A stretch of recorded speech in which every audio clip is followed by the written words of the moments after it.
दातार ज्ञानदेव सार सजविले ज्ञानदेव सार ज्ञानदेव सार सजविले ज्ञानदेव सार पुंडलिकावर देव विठ्ठल श्री ज्ञानदेव तुकाराम पंढरीनाथ भगवान की जय। माऊली ज्ञानेश्वर महाराज जगद्गुरु तुकाराम महाराज शांति ब्रह्म एकनाथ महाराज की जय। गुरुवर ब्रह्मलीन सद्गुरु सदेव महाराज की जय। अपने अपनी माता पिता की जय। बोलो रे भाई सब संतन की जय। छत्रपति शिवाजी महाराज की जय।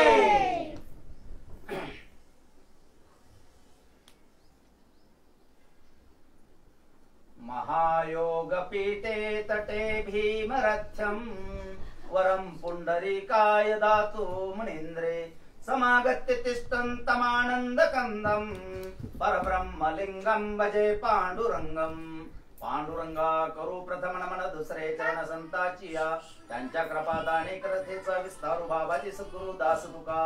ओम नमो ज्ञानेश्वरा करुणा करा दयाळा तुमचा अनुग्रह लादलो पावन झालो चराचरी।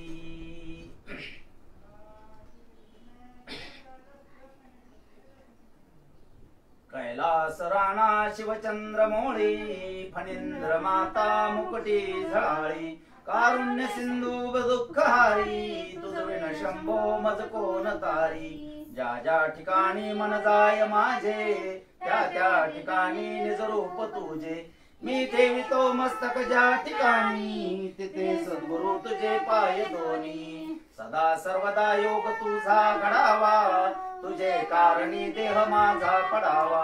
उपेक्षू नको गुणवंता अनंता रघुनायका मागणीची आता। गुरुर् ब्रह्मा गुरुर्विष्णू गुरुर्देवो महेश्वरा गुरु साक्षात परब्रह्म तस्मै श्री गुरुवे नमः तस्मै श्री गुरुवे नमः तस्मै श्री गुरुवे नमः। गुरुवर ब्रह्मलीन सद्गुरु सदेव महाराज की जय।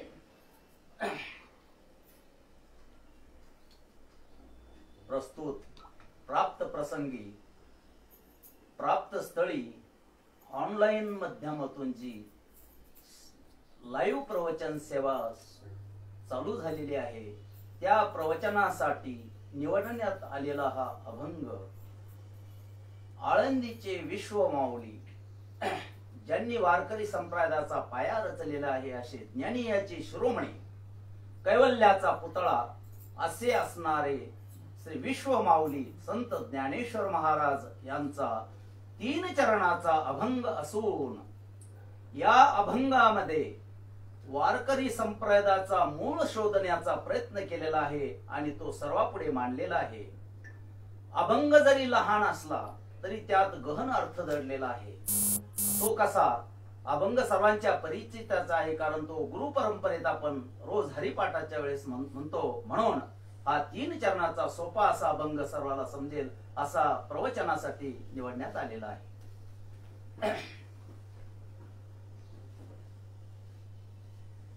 प्रवचनास प्रारंभ करण्यापूर्वी थोडासा अल्प परिहार देणे अनिवार्य आहे म्हणून या प्रसंगी जो प्रवचनाचा लाईव्ह कार्यक्रम आयोजित केलेला आहे असे स्वानंद वारकरी सेवा ग्रुप हा जो ग्रुप आहे तो हरिभक्त परायण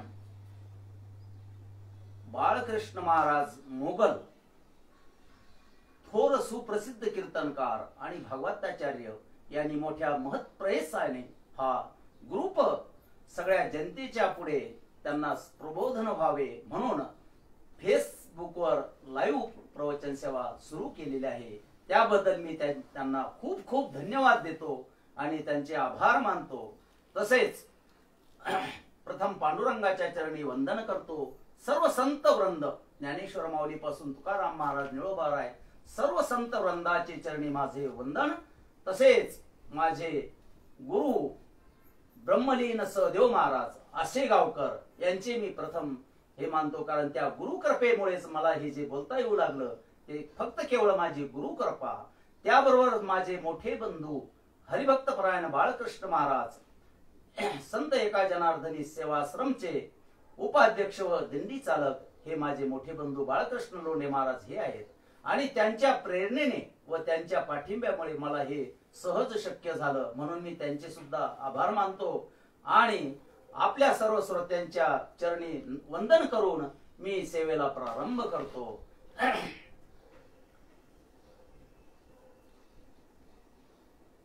आदिनाथ गुरु सकळ सिद्धांचा मच्छिंद्र तयाचा मुख्य शिष्य मच्छिंद्राने बोध गोरक्षासी केला. गोरक्ष ओळला गहिनी प्रती गहिनी प्रसादे निवृत्ती दातार ज्ञान देवा सार चोजविले. मच्छिंद्राने बोध गोरक्षासी केला गोरक्ष ओळला गहिनी प्रती. प्रथम या अभंगाचा आपण सरळ सरळ अर्थ बघूया. काय सांगितलेलं आहे की फार पूर्वी जे सिद्ध पुरुष होऊन गेलेले आहेत आणि त्या सर्व सिद्धांचा जो गुरु आहे तर तो कोण आहे? आदिनाथ.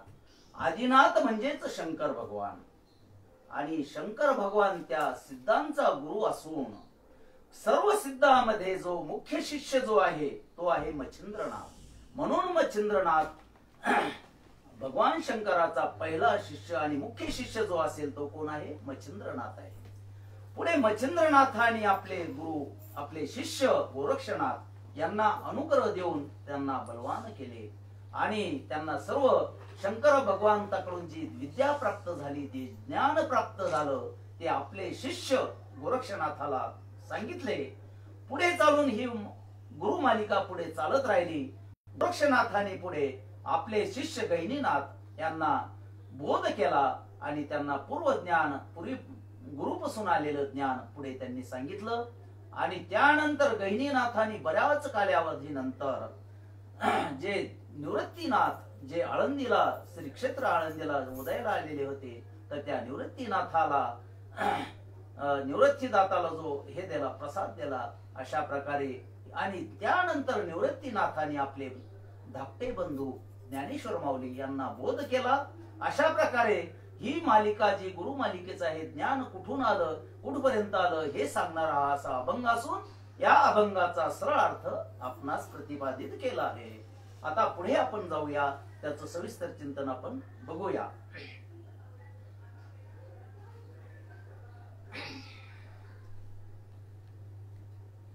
आदिनाथ गुरु सकळ सिद्धांचा मच्छिंद्र तयाचा मुख्य शिष्य. तर काय झालं, एकदा शंकर पार्वती एकदा बसलेले असताना थोडं पार्वती त्यांच्यावर थोडी म्हणते, हे भगवंता तुम्ही ध्यानस्थ बसता, तुम्ही नेमकं कोणाचं तुम्ही चिंतन करता, तुम्ही नेमकं काय करता मला जरा समजून सांगा. तुम्ही तर देवाचे देव आहात आणि तुम्ही कोणाचं चिंतन करता? शंकर भगवान म्हणतात, माझा देव कोण आहे की माझा देव विष्णू भगवंताची मी पूजा करतो, कारण भजन करी महादेव राम पूजी सदाशिव. अशा प्रकारे मी त्या विष्णू भगवंताचं मी स्मरण करतो. आणि असं सांगत असताना की पार्वती हट्ट करते आपल्या पतीशी, काय म्हणते की तुम्ही मला काही ज्ञान सांगत नाही, काही बोध करीत नाही, मला काहीतरी बोध करा, काही तुमच्याजवळ जे ज्ञान असलं गुह्य ज्ञान असलं ते मला सांगा, कारण मलाही ज्ञान झालं पाहिजे. मी तुमची पत्नी आहे आणि पत्नीचा पतीकडे खरोखर आग्रह असतो, कारण 4 हट्ट सांगितले आहे, बाल हट्ट, राज हट्ट आणि स्त्री हट्ट. अशा प्रकारे हे जे हट्ट आहे हट्ट फार अवघड असतात. मग ते देव असो की जीव असो, जीवाला सुद्धा एखाद्या आपण सुद्धा बघतो की आपल्या पत्नीला काही हट्ट केला की तिचे लाड आपल्याला पुरवावेच लागतात. ही जगाची रीतच आहे, देवापासून चालत आलेली आहे महाराज. मग आपण कशी बदलू शकतो ती?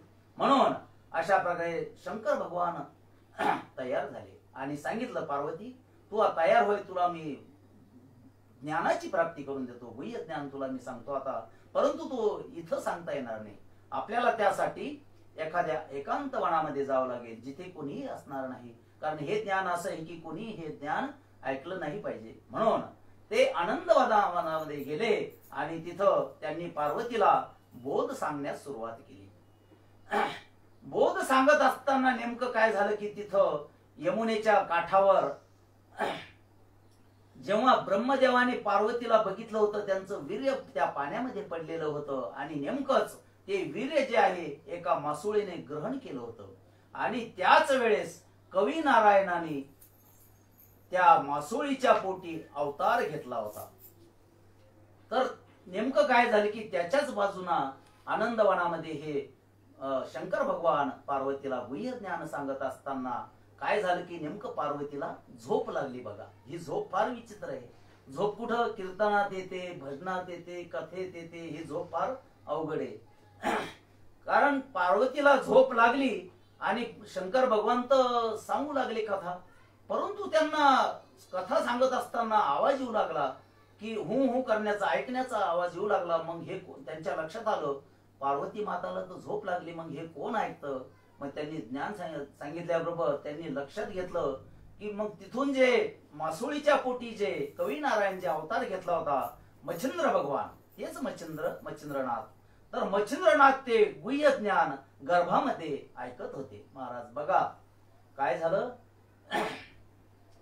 आदिनाथ उमा बीज प्रकटिले, मच्छिंद्र लादले सजगती मच्छिंद्र लादले. तर अशा प्रकारे शंकर भगवंतांनी जे गुह्य ज्ञान सांगितलं पार्वतीला, तर तेच ज्ञान सहज स्थितीमध्ये कोणी ऐकलं? मच्छिंद्रनाथांनी त्या मासोळीच्या गर्भामध्ये ऐकलं. बघा सहज गुरु सापडले. गुरु सहसा लवकर सापडत नाही, पण सहज सापडले आणि सहज ज्ञान प्राप्त झालं. कारण गुरुचं ज्ञान मिळणं फार अवघड आहे. आता आपण पूर्वी बघितलेलं आहे, एकलव्याने किती प्रयत्न केला. गुरु द्रोणाचार्याकडून आपल्याला धनुर्धराची विद्या मिळावी म्हणून किती प्रयत्न केला, पण शेवटी तो हलक्या नीच जातीचा असल्यामुळे त्याला ते गुरु करून घेता आलं नाही द्रोणाचार्यांना.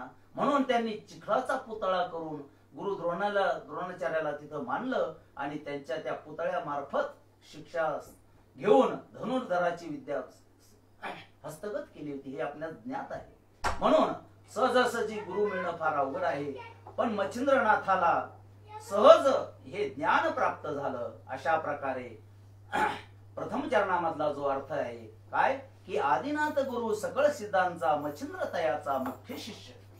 तर अशा प्रकारे शंकर भगवंतांनी आपल्याकडील ज्ञान पार्वतीला देताना सहज मच्छिंद्रनाथाने ते ऐकलं.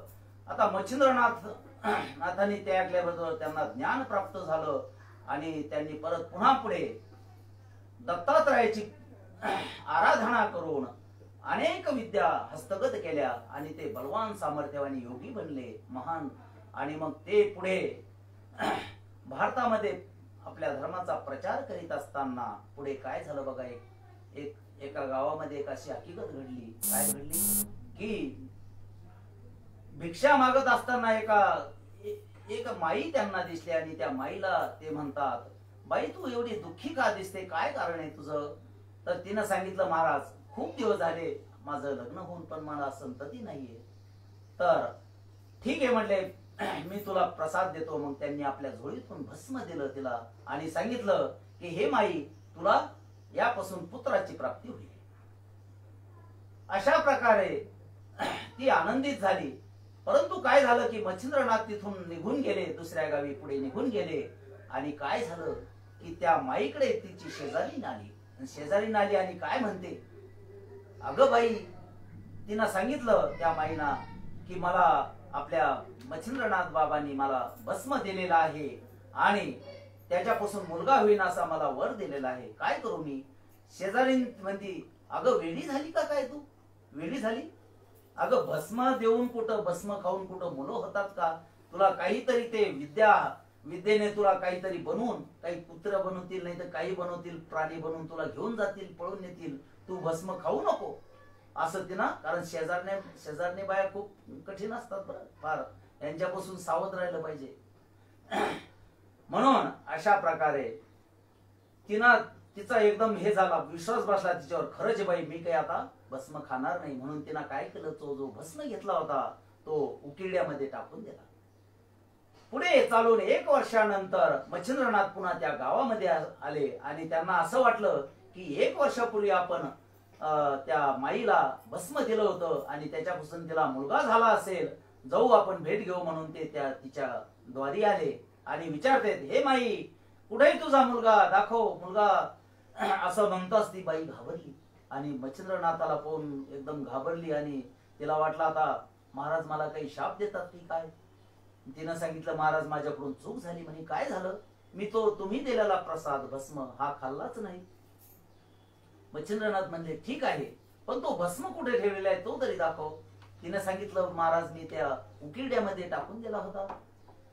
चल कुठं दाखवला मला दाखव चल म्हणून तिला घेऊन गेले. त्या उकिरड्यामध्ये साफसफाई केली आणि उकिरडा तो काढला असताना त्यामध्ये सुंदर तेजस्वी बालक, त्याच्यातून त्या बालक तिथं दिसलं त्यांना. त्याचा उजेड पडला आणि तो बालकच म्हणजे गोरक्षनाथ, मच्छिंद्रनाथाचे आवडते शिष्य म्हणजे गोरक्षनाथ. पुढे त्या गोरक्षनाथाला त्यांनी भरपूर विद्या दिल्या. आपल्या गुरुकडून जे त्यांना मिळालं होतं ते गुह्य ज्ञान त्याला सांगितलं, साबुरी विद्या सांगितली. अशा अनेक विद्या दत्तात्रय महाराजाकडून ज्या अवगत करून घेतल्या होत्या त्या पूर्ण विद्या गोरक्षनाथाला दिल्या. कारण मच्छिंद्राने बोध गोरक्षाशी केला. अशा प्रकारे मच्छिंद्राने बोध कोणाला? गोरक्षनाथाला केला. आणि मग आता मच्छिंद्रनाथ आणि गोरक्षनाथ पूर्ण भारतात फिरू लागले, प्रसार करू लागले. अशा प्रकारे नवनाथाचे हे. आणि गोरक्षनाथ म्हणजे कोणाचा अवतार? हरी नारायणाचा हा अवतार. पूर्वी मच्छिंद्रनाथ कवी नारायणाचा अवतार. अशा प्रकारे हे देव हे गुरु मालिका पुढे पुढे सरकत चालली. गोरक्षनाथांनी पुढे मोठे झाल्यानंतर आपल्या गुरुची फार सेवा केली. गुरुची सेवा कशी करावी हे गोरक्षनाथाकडून शिकावं. एक उदाहरण देतो म्हणजे तुम्हाला कळण गुरुभक्ती कशी करावं. काय झालं की गोरक्षनाथ आणि मच्छिंद्रनाथ जगन्नाथपुरीकडे जात असताना कनकनगिरी नावाचं एक गाव लागलं आणि तिथे त्यांचा मुक्काम पडला.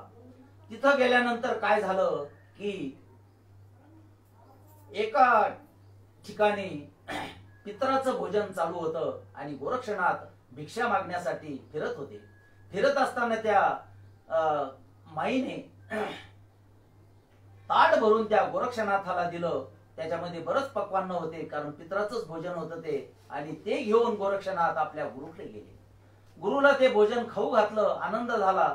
परंतु त्यामध्ये जे वडे होते मच्छिंद्रनाथाला ते इतके आवडले, खूप आवडले. मच्छिंद्रनाथ म्हणतात अरे गोरक्षा तू हे जे वडे आणले ते अजून मला घेऊन ये. गोरक्षनाथ म्हणले ठीक आहे महाराज जशी आज्ञा. कारण गुरुची आज्ञा पाळीत होते पूर्वी.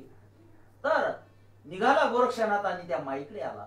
माई अगं मला तू जे भोजन दिलं होतं त्या भोजनामध्ये जे वडे दिले होते ते माझ्या गुरुला खूप आवडले आणि ते वडे मला अजून माझ्या गुरुसाठी दिले तर फार बरं होईल.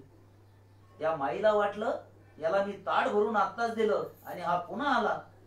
ती रागवली त्याच्यावर. अरे तुला काही वाटतं का नाही? आत्ताच मी तुला ताट भरून भोजन दिलं आणि तू गुरुचं नाव सांगून इथं आला. तुलाच खायचे असेल वडे म्हणून असे. तो म्हणला नाही माई मी खरं बोलतो, अगदी माझ्या गुरुची शपथ घेऊन सांगतो की माझ्या गुरुलाच हे वडे पाहिजे.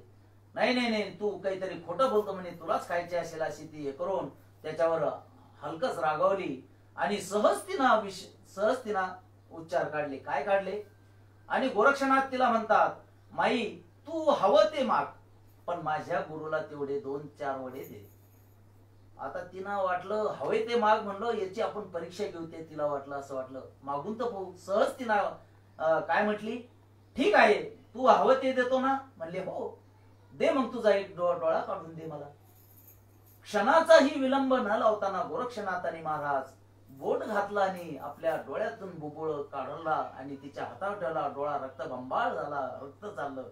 तर बघा गुरुसाठी कशी गुरुभक्ती असावी याचं ज्वलंत उदाहरण गोरक्षनाथाचं आहे.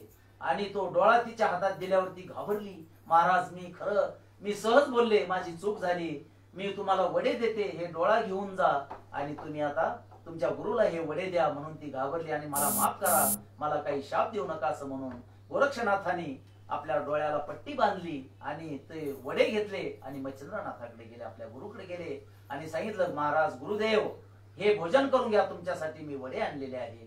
वडे त्यांनी घेतले परंतु वडे त्यांनी खाल्ले पण त्यांच्या लक्षात आलं गोरक्षनाथ आपल्या डोळा लपवतो, काहीतरी पट्टी बांधलेली आहे, रुमाल बांधलेला आहे, काय भानगडे. मग विचारलं डोळ्याला काय झालं? नाही म्हणे काही नाही, कचरा गेला वगैरे सांगितलं असं. नाही नाही मला दाखव.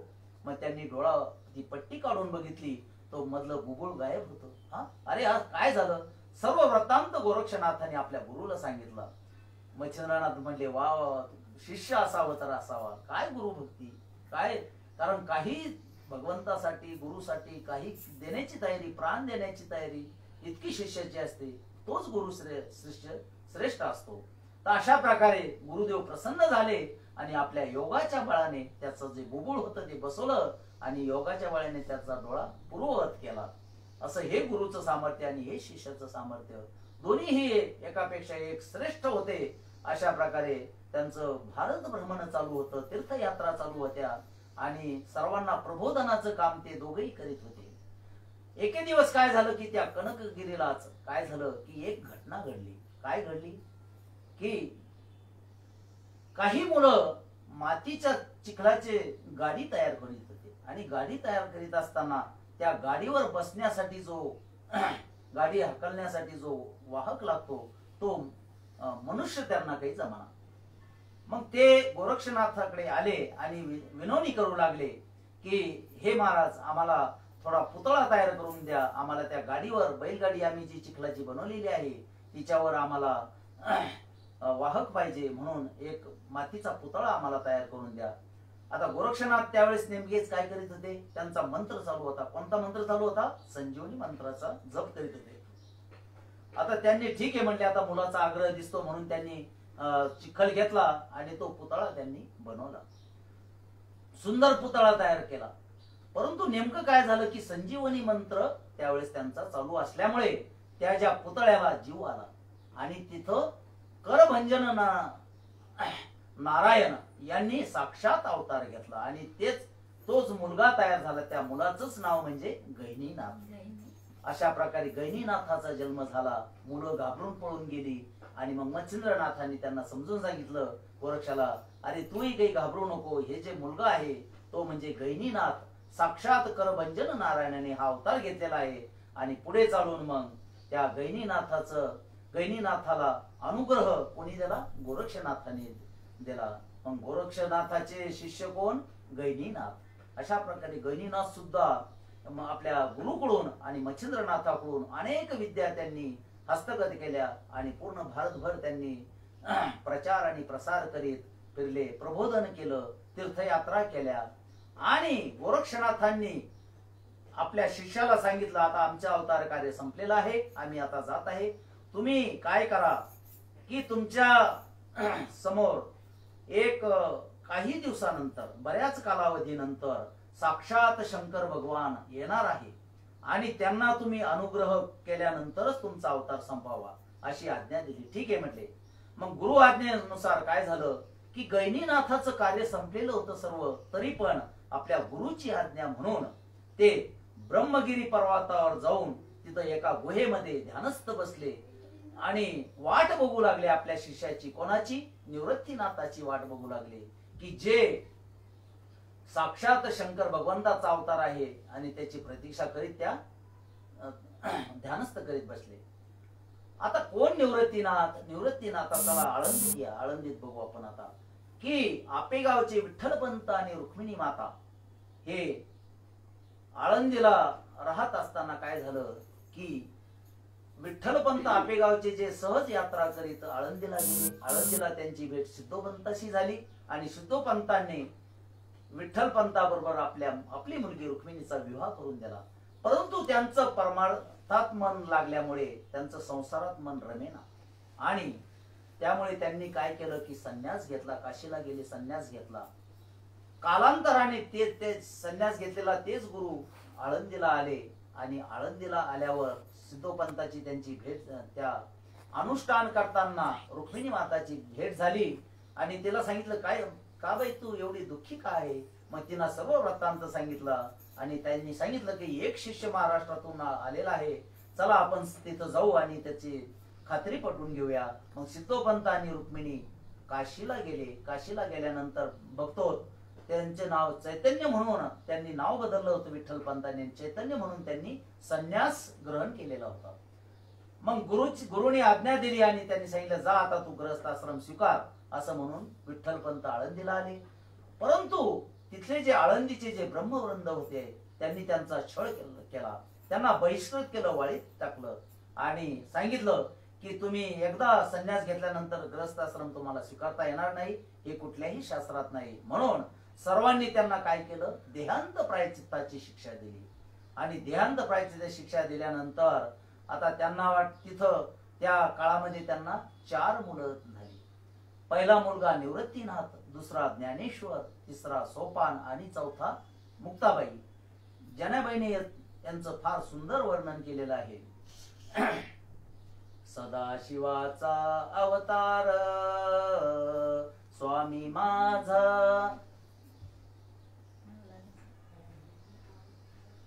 सदाशिवाचा अवतार स्वामी निवृत्ती दातार, स्वामी निवृत्ती दातार. महाविष्णूचा अवतार, महाविष्णूचा अवतार. सखा माझा ज्ञानेश्वर, सखा माझा ज्ञानेश्वर. महाविष्णूचा अवतार. ब्रह्मा तो झाला, ब्रह्मा तो सोपन झाला. भक्त आनंद वर्तला, भक्त आनंद वर्तला. महाविष्णूचा अवतार, महाविष्णूचा अवतार. आदिशक्ती मुक्ताबाई, आदिशक्ती मुक्ताबाई. दासी जनी लागे पायी. महाविष्णूचा अवतार, महाविष्णूचा अवतार. अशा प्रकारे जनाबाईंनी या चौघांचं वर्णन केलेलं आहे. आणि काहीतरी पुण्य म्हणून विठ्ठलपंतांनी रुक्मिणीच्या पोटी साक्षात ब्रह्म विष्णू महेश आणि आदिशक्तीने अवतार घेतला. आणि शंकराचा अवतार असणारे ते भगवान शंकराचे अवतार म्हणून निवृत्तीनाथ, आणि महाविष्णूचा अवतार असलेले ज्ञानेश्वर माऊली, ब्रह्माचा अवतार सोपान आणि आदिशक्ती मायाचा अवतार कोणी घेतला, मुक्ताबाईने घेतला. अशी 4 मुलं जन्माला आली. हे होत असताना काय झालं की एक दिवस प्रसंग असा झाला की विठ्ठलपंत एक दिवस म्हणतात, चला आपण ज्योतिर्लिंगाचं दर्शन घेऊन त्र्यंबकेश्वरला जाऊया. आणि त्र्यंबकेश्वरला जात असताना ते सर्व भावंडे निघालेली आहे. त्यांनी ज्योतिर्लिंगाचं दर्शन घेतलं, त्र्यंबकराजचं दर्शन घेतलं आणि नंतर ते ब्रह्मगिरीवर निघालेले आहे. ब्रह्मगिरीवर जात असताना अवघड रस्ता होता. कडेवर मुक्ताबाई होती विठ्ठलपंताच्या, आणि बोट धरलेलं होतं ज्ञानेश्वर माऊलीने. सोपान देव चाललेले होते आणि निवृत्तीनाथ पुढे पायी निघालेले होते. अशा प्रकारे अवघड रस्त्यातून जात असताना, अवघड रस्त्यातून जात असताना काय झालं, तिथं एक चमत्कार झाला. त्यांना एकदम जोरात डरकाळी ऐकू आली. डरकाळी आल्यानंतर होती डरकाळी कोणाची, ती वाघाची डरकाळी होती. आणि वाघाची डरकाळी ऐकू आल्याबरोबर सर्व सैरावारा इकडे तिकडे पळू लागले, घाबरलेस. कारण निवृत्तीनाथ बराच पुढे होता. तो वाघ जो निघाला, तो वाघ त्या निवृत्तीनाथाच्या पाठीमागे लागला. निवृत्तीनाथ पुढे, वाघ मागे. असा धावत धावत घाबरलेला आहे निवृत्तीनाथ. आणि घाबरत असताना काय झालं की एक निवृत्तीनाथाला पुढे गेल्यानंतर एक गुहा दिसली. आणि त्या गुहेमध्ये निवृत्तीनाथ शिरला. आणि पाठीमागे पाहतो तो वाघ जो होता तो गायब झालेला आहे, तो गायब झालेला आहे. तर अशा प्रकारे तो तिथं गेल्यानंतर पुढे पुढे गुहेमध्ये जातो. पण पुढे गेल्यानंतर त्याला प्रकाश दिसू लागला. एक दिव्य तेजस्वी एक मूर्ती बसलेली त्याला समोर दिसली. आणि तो पुढे गेल्यानंतर घाबरल्या स्थितीमध्ये गेला. आणि त्या मूर्तीतून एक आवाज निघाला, बाळ घाबरू नको, बाळ ये इथं बस, मी तुझीच 200 वर्षापासून मी तुझी प्रतीक्षा करतोय, घाबरू नकोस बाळ. असं म्हणल्याबरोबर त्यांनी त्या महात्म्याला वंदन केलं. कोण होते ते महात्मा, तर ते महात्मा होते गहिनीनाथ.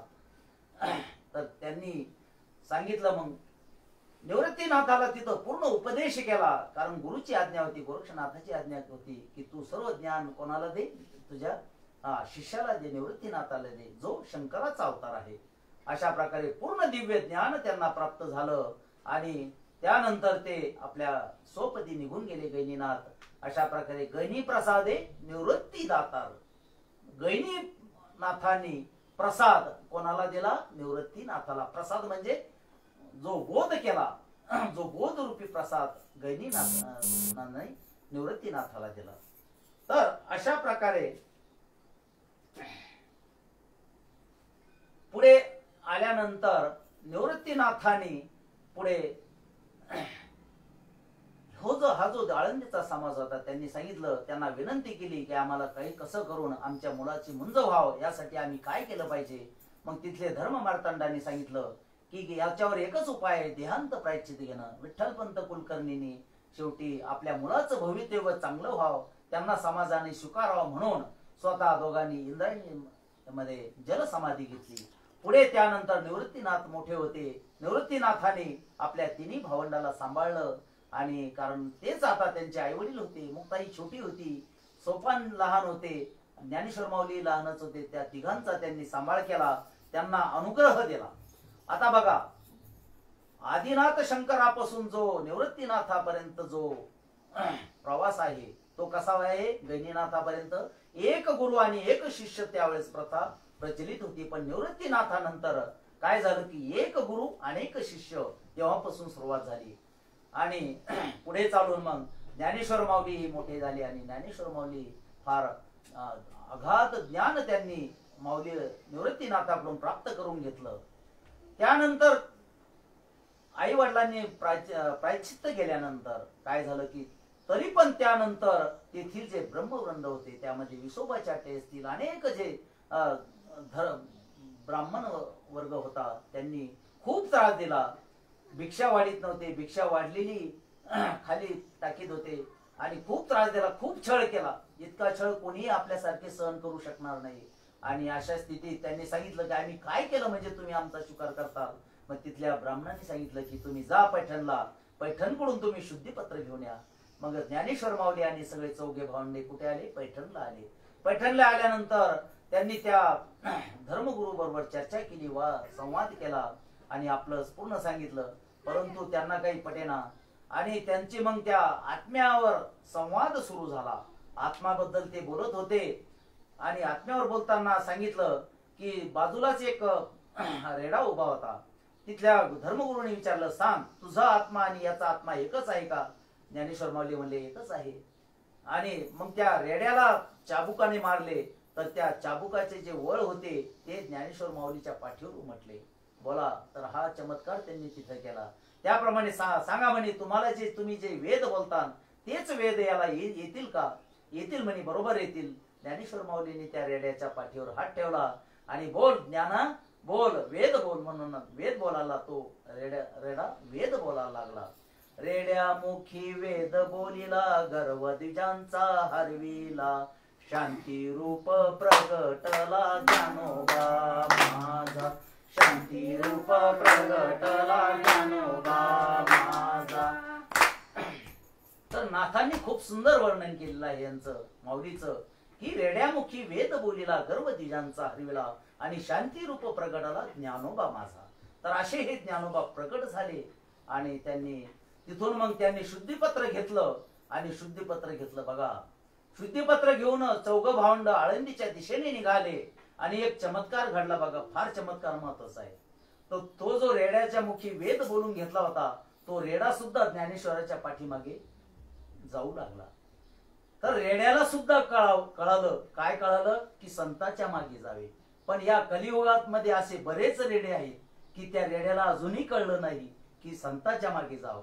ते रेडे जे आहे नको त्याच्या मागे जातात, नको ते खातात, नको ते पितात। म्हणून त्यांना माझी विनंती आहे, संतांच्या संगतीत जा, संतांच्या मागे जा। तो रेडा गेला संतांच्या मागे, पण त्याचं कल्याण झालं। कसं कल्याण झालं? आळे फाट्यावर गेला, त्याचं निधन झालं, मोक्षच गेला। आणि आजही जाऊन बघा, आळे फाट्यावर त्या रेड्याचं सुंदर मंदिर उभारलेलं आहे। आज तिथं दरवर्षी सप्ताह होतो। अशा प्रकारे कल्याण करून घ्यायचं असलं तर महाराज कोणत्या तरी संतांच्या साधूच्या संगतीत गेलं पाहिजे, गुरुच्या संगतीत गेलं पाहिजे, त्यांचा बोध घेतला पाहिजे। हे यावरून आपण लक्षात घेतले पाहिजे।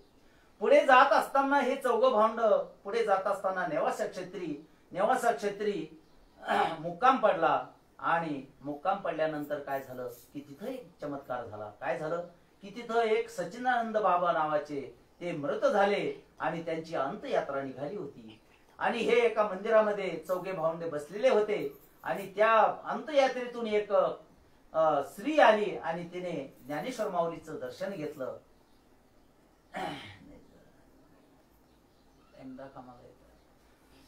दर्शन घेतल्यानंतर काय झालं की सहज ज्ञानेश्वर माऊलीच्या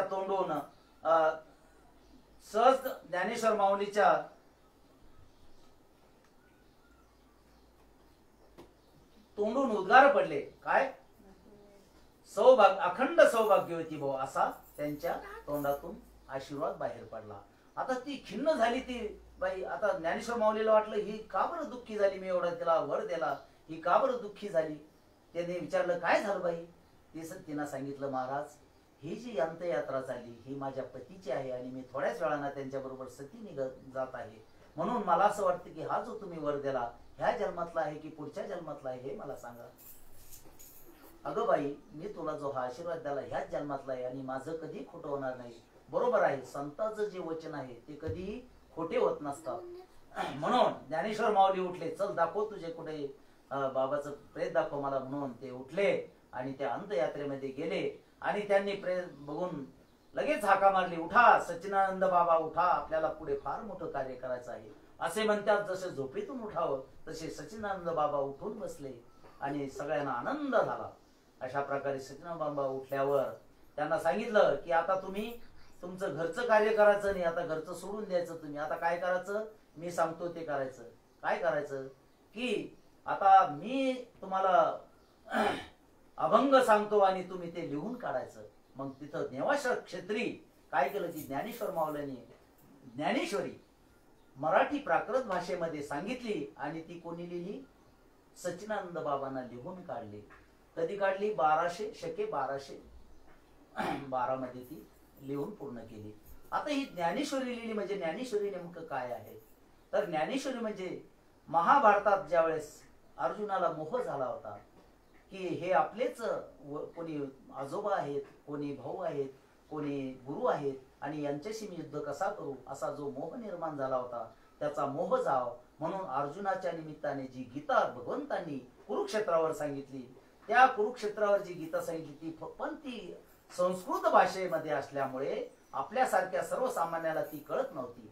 हे दुःख जाणून ज्ञानेश्वर माऊलींनी काय केलं की मराठी त्याचंच रूपांतर, त्याचीच टीका भावार्थ दीपिकाच्या नावाने म्हणून ज्ञानेश्वरी म्हणून त्यांनी मराठी प्राकृत भाषेमध्ये तयार केली आणि आपल्या जगतावर काय केलं? मोठे उपकार केले. म्हणून ज्ञानेश्वरी हा महान ग्रंथ, ज्ञानेश्वरी म्हणजे महान ग्रंथ आहे.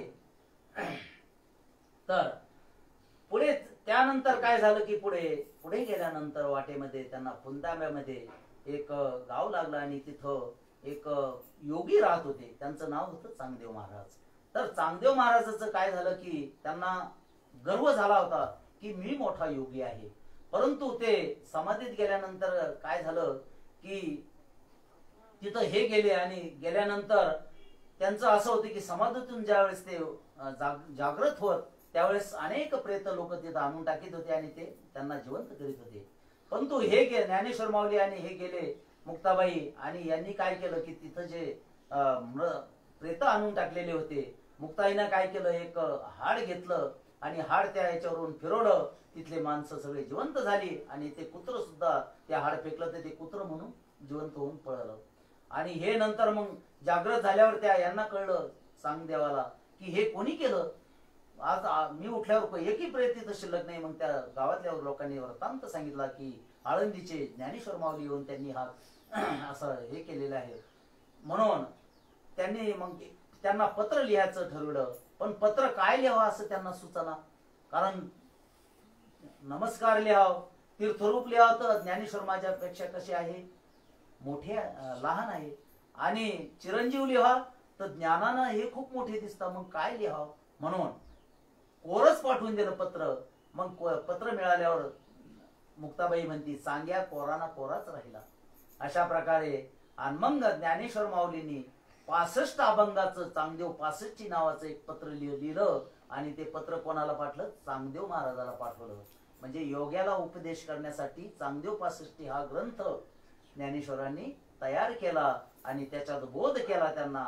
आणि मग त्यांचं भेट घेण्यासाठी चांगदेव यायला लागले. परंतु अभिमान गेला नव्हता. जरी ज्ञानेश्वर माऊलीला भेटायला येत होते, वाघावर बसून आणि हातात सर्प धरून मोठ्या शिष्याच्या ताफ्यासह ते हवेतून निघाले ज्ञानेश्वर माऊलीला भेटायला आणि दाखवू लागले मी किती सामर्थ्यवान योगी आहे.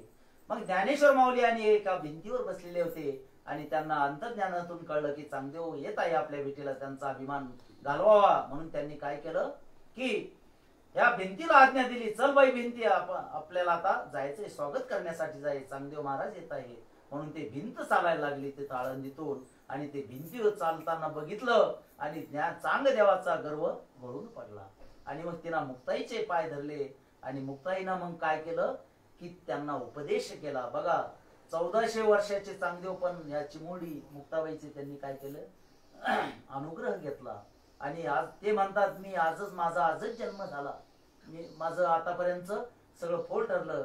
माणसाचं तसंच आहे, जास्त जगून उपयोग नाहीये, किती दिवस जगला याला महत्व नाही, कसा जगला आणि काय केलं हे महत्वाचं आहे. ज्ञानेश्वर माऊली फक्त 22 वर्ष जगले, पण कसे जगले हे बघा. कारण जास्त जगण्यापेक्षा किती चांगलं कार्य केलं आपण, किती सत्कर्म केलं हे बघितलं पाहिजे. तर अशा प्रकारे पुढे गेल्यानंतर ज्ञानेश्वर माऊली आणि मग नंतर पुढे आता ज्ञानेश्वर माऊली बद्दल जर अजून सांगायचं ठरलं तर ज्ञानेश्वर ज्ञानदेव. ज्ञानदेव म्हणजे काय नेमकं? ज्ञा म्हणजे ज्ञानोत्तम, न म्हणजे नरोत्तम, व दे म्हणजे देवोत्तम आणि व म्हणजे वरोत्तम. हे ज्ञानदेव महाराजचं हे नाथांनी सुंदर वर्णन केलेलं आहे. काय केलेलं आहे की कैवल्याचा पुतळा प्रगटला भूतळा, चैतन्याचा जिव्हाळा ज्ञानोबा माझा. तर असं सुंदर वर्णन यांनी केलेलं आहे नाथांनी. ज्ञानेश्वरांना आता माऊली म्हणतात. आता एक प्रश्न असा निर्माण होतो की ज्ञानेश्वर महाराज पुरुष होते, मग माऊली का म्हणायचं त्यांना? ते काही माऊली आपण स्त्रीला म्हणतो, मग ते माऊली कसे? आता बघा खरंच ते माऊली होते, ते विश्वाचे माऊली होते. आता विश्वाचे माऊली कसे होते? त्यांना हे विश्वची माझे घर, ऐसी मती जयाची स्थिर, किंबहुना चराचर आपणची जाहला. तर पूर्ण विश्वाचे ते माऊली होते. मा म्हणजे मानवता, उ म्हणजे उदारता आणि ली म्हणजे लीनता. तर हे 3 गुण त्यांच्यात प्रामुख्याने होते. मा म्हणजे मानवता, म्हणजे ते विश्वाचेच उद्धार करणारे होते, कल्याण करणारे होते.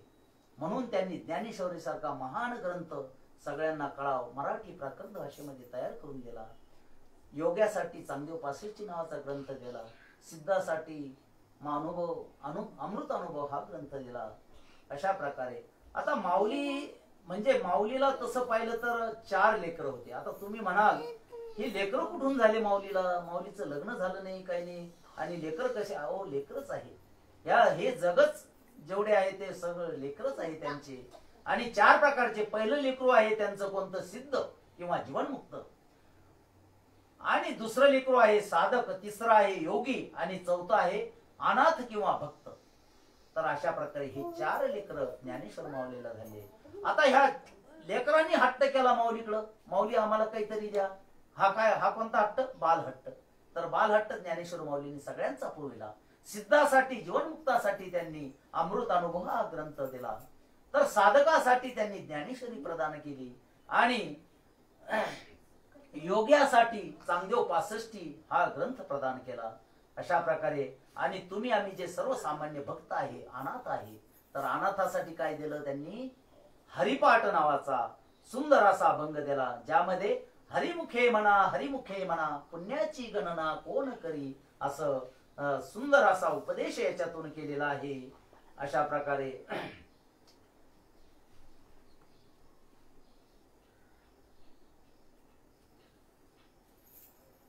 कारण साधकासाठीची ज्ञानेश्वरी. आता साधकाची माऊली कशी? कारण नाथांनी वर्णन केलं, साधकाचा माय बाप दर्शने हरी ताप, साधकाचा माय बाप दर्शने हरी ताप, सर्वांभूती सुख रूप ज्ञानोबा माझा, ज्ञानोबा माझा, ज्ञानी याचा शिरोमणी वंद्य जोखा पूज्य स्थानी, ज्ञानी याचा शिरोमणी वंद्य जोखा पूज्य, चिंतकाचा चिंतामणी ज्ञानोबा माझा, ज्ञानोबा माझा, ज्ञानोबा माझा. तर नाथांनी ज्ञान ज्ञानेश्वर महाराजांचं सुंदर वर्णन केलेलं या अभंगातून की साधकाचा मायबाप आणि साधकाचा मायबाप आहे आणि योग्यांची ती माऊली आहे. कारण ज्ञान राज माझी योग्यांची मावली तेने निगमावली प्रगट केली. अशा प्रकारे निगमावली अमृतचा वेल त्यांनी सगळ्यांना दिलेला आहे आणि या ग्रंथाच्या रूपाने त्यांनी सर्वांना ज्ञान दिलेलं आहे. ज्ञानाचा सागर आहे. ज्ञानेश्वर माऊली काय आहे? ज्ञानाचा सागर आहे. तर असे जे ज्ञानेश्वर महाराज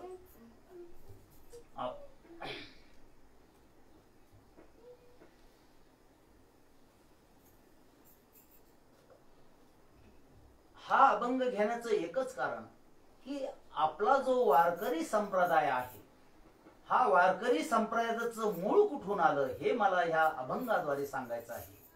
आपल्या औरंगाबाद जिल्ह्यातील शिऊर येथील जगद्गुरु तुकाराम महाराजांच्या यांच्या शिष्या ज्या संत बहिणाबाई होऊन गेल्या त्यांनी एक वारकरी संप्रदाय कसा उदयास आला याचं सुंदर एका अभंगातून केलेलं आहे. संत कृपा झाली इमारत फळा आली ज्ञान देवे रचिला पाया उभारिले देवालया एकनाथ जनार्दन खांब दिला भागवत तेने ज्ञानदेवे रचिला पाया उभारिले देवालया नामातयाचा किंकर तेने केला हा विस्तार तुका झाला से कळस भजन करा सावकाश बैना मने फडकती ध्वजा बैना मने फडकती ध्वजा केले निरूपण ओझा ज्ञानदेवे रचिला पाया उभारिले देवालया. तर हा जो अभंग बहिणाबाईने केला फार सुंदर अभंग केला की आपला जो वारकरी संप्रदाय आहे ही वारकरी संप्रदायाची जी इमारत आहे महाराज तर त्या इमारतीचा पाया कोणी रचला तर ते आहे ज्ञानेश्वर माऊली आणि तिथून पुढे आपले वारकरी संप्रदाय सुरू झाला. याचं मूळ आहे शंकर भगवान. शंकर भगवानापासून मच्छिंद्रनाथ मच्छिंद्रनाथापासून गोरक्षनाथ गोरक्षनाथापासून गहिनीनाथ गहिनीपासून निवृत्तीनाथ आणि निवृत्तीनाथ ज्ञानेश्वर माऊली हे याचा पाया आहे. म्हणून आपलं जे मूळ आहे फार प्राचीन काळापासून चालत आलेला हा संप्रदाय हा भारतातच नव्हे तर जगात प्रसिद्ध असून याच्यासारखा दुसरा पंथ नाही आणि फार असा सुंदर असा पंथ आहे. म्हणून बहिणाबाई शेवटच्या याच्यामध्ये काय म्हणतात की या वारकरी संप्रदायामध्ये या ध्वजामध्ये याचा ध्वज नेहमी फडकत राहो. अशा प्रकारे त्यांनी सुंदर निरूपण या केलेलं आहे आणि पाया श्री ज्ञानेश्वर माऊलीने पाया रचलेला आहे. आणि त्यानंतर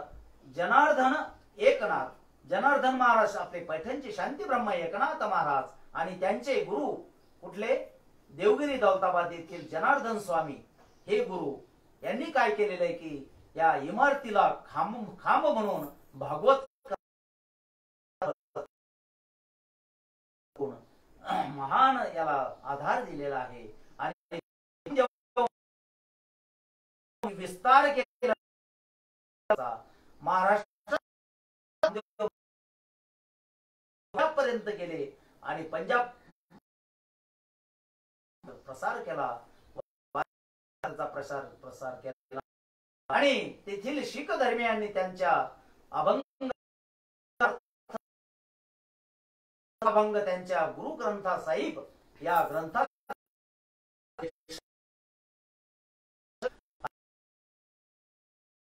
खरोखर महाराज आपण फार आहो की आपण भूमीमध्ये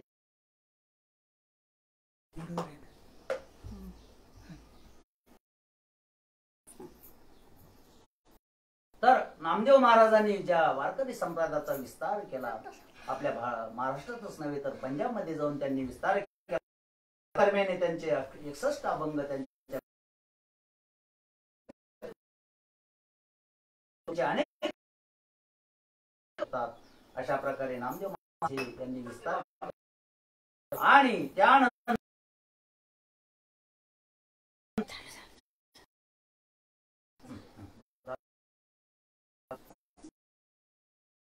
नामदेव महाराजांनी महान कार्य केलं. आणि त्यानंतर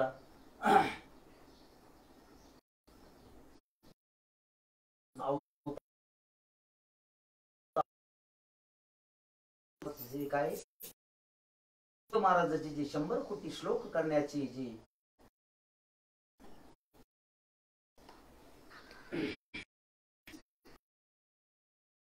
वारकरी संप्रदाय फार महान आहे. संप्रदायामध्ये जे इमारतीवर कोणी केलं कलश स्थानी जगद्गुरु तुकाराम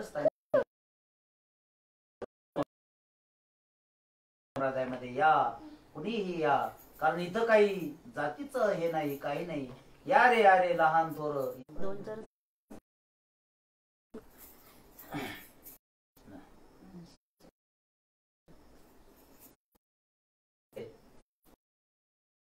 वारकरी संप्रदायाचं महान असा वारकरी मध्ये सगळे फार पूर्वीपासून चालत आलेला हा पंथ आहे. म्हणून ज्ञानेश्वर कारण ती इमारत पक्की राहणार नाही तर कशी राहील. म्हणून सर्व या आणि मंत्र आहे राम कृष्ण हरी. राम म्हणजे रमयंती, कृष्ण म्हणजे कृष्णंती. अनेक ग्रंथोपजीवे विशेष लोकीये द्रष्टा दृष्ट विजय हे तमने श्री विश्वेश्वराओ हा होईल दान पसाओ. हे नेवरे ज्ञान देवो सुखिया झाला. हे नेवरे ज्ञान देवो सुखिया झाला. हे नेवरे ज्ञान देवो कुंडलिकावर देव विठ्ठल श्री ज्ञानदेव तुकाराम पंढरीनाथ भगवान माऊली ज्ञानेश्वर महाराज जगद्गुरु तुकाराम महाराज शांती ब्रह्म एकनाथ महाराज छत्रपती शिवाजी महाराज सद्गुरु ब्रह्मलीन सहदेव महाराज बोल रे भाई सब संतन की जय. विठ्ठल विठ्ठल विठ्ठल.